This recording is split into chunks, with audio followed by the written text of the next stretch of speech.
विषय में बताया जाता है। मैंने कहा वे झूठ बोलते हैं। अगर कोई इंसान बीमार होता है तो कहाँ जाएगा बोलो? राम मंदिर जाओगे या अस्पताल जाओगे?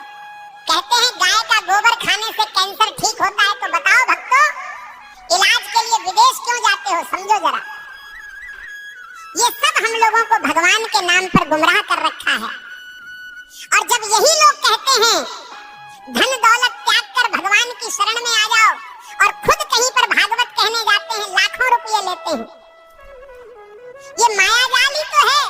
भगवान की शरण में जाने का मतलब ये थोड़ी है कि अपने शरीर का ध्यान छोड़ दो। जो शरीर भगवान ने दिया है उसकी सेवा भी तो ईश्वर सेवा है। जब बुखार आता है तब राम की जगह दवा ढूंढते हो। जब जीवन भर की परेशानी हो तब बाबा का झूठा गोबर इलाज क्यों बन जाता है? गाय पूज्य है, इसमें कोई दो राय नहीं। पर ये कहना कि गोबर खाने से कैंसर ठीक हो जाएगा, ये विज्ञान नहीं, धोखा है। जो कथावाचक कहते हैं धन दौलत छोड़ दो, भगवान की शरण में आ जाओ, वो खुद लाखों के हवाई सफर करते हैं, एसी पंडाल में रुकते हैं और पाटीदारों से लिफाफा लेते हैं। तो त्याग हमें क्यों सिखाते हो? तपस्या की राह हमें क्यों दिखाते हो, जब खुद तुमने उसका कोई अनुसरण नहीं किया? भगवान के नाम पर डर बेचकर जो अपने महल खड़े करते हैं वो संत नहीं, व्यापारी हैं। सच्ची भक्ति वो है जो आंखें खोलती है, ना कि आंखें बंद करवाती है। और आखिर में बात सीधी सी है, भगवान अंधविश्वास से नहीं, सच सेवा और विज्ञान से मिलते हैं। सीताराम सीताराम। भविष्य मालिका कहती है जब पाप बढ़ेगा तो समय न्याय करेगा और धर्म की असली परीक्षा शुरू होगी। 2032 से सत्य युग का आरंभ होगा, लेकिन उससे पहले पूरी धरती हिलेगी।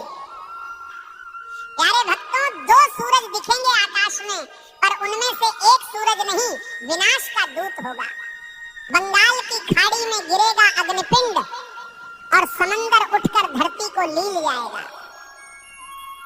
7 रात तक सूरज नहीं उगेगा, चांद नहीं दिखेगा, बस अंधकार होगा और भय, जिसे तुम प्राकृतिक आपदा कहोगे। तीसरा विश्व युद्ध दस्तक दे चुका है। शब्द नहीं, अब शस्त्र बोलेंगे।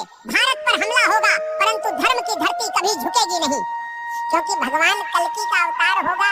जो शरण में आएगा बच जाएगा, जो अभिमान में रहेगा मिट जाएगा। प्यारे भक्तों, भविष्य मालिका चेतावनी नहीं, ये वक्त की आवाज है। जो सुन लेगा वही कल को देख पाएगा। धर्म अब उपदेश से नहीं बचेगा, धर्म बचेगा तो तुम्हारे कर्म और श्रद्धा से। जो अब भी सो रहे हैं, समय उन्हें जगाएगा नहीं, बल्कि बहा देगा इतिहास की धूल में। अब भी समय है भक्तों, या तो धर्म के साथ खड़े हो जाओ या अधर्म के साथ डूब जाओ। कल सऊदी अरब में आयोजित मेरे सत्संग के दौरान एक भक्त ने मुझसे एक दुखद प्रश्न किया। भक्त ने प्रश्न किया, गुरुजी, क्या राखी बांधने से बड़ी बात ये नहीं कि हर औरत को बहन समझा जाए? अरे मूर्खों, राखी के धागे पर इज्जत की एक्टिंग करते हो और बाकी दिन उसी इज्जत को आंखों से नोचते हो। राखी का धागा इज्जत का प्रतीक है, पर नजरें ही इज्जत न दे तो वो धागा क्या करेगा? जो आज बहन कह रहे हैं, कल उसी जैसी स्त्री को घूरते हैं। यही विडंबना है।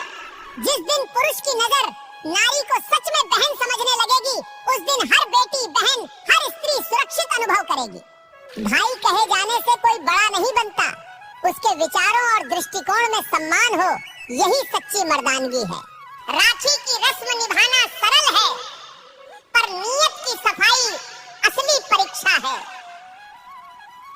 हे प्रभु, जो स्त्री को देखकर गंदे ख्याल लाता है, वो कभी भाई नहीं बन सकता।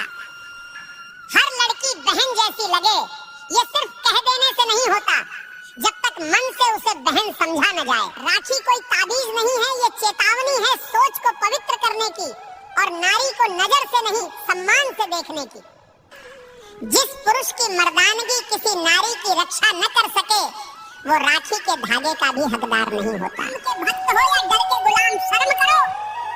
हनुमान जी ने रावण को जला दिया, तुम आंख फड़कने से कांपते हो। अगर आज हनुमान जी को कुछ कहना होता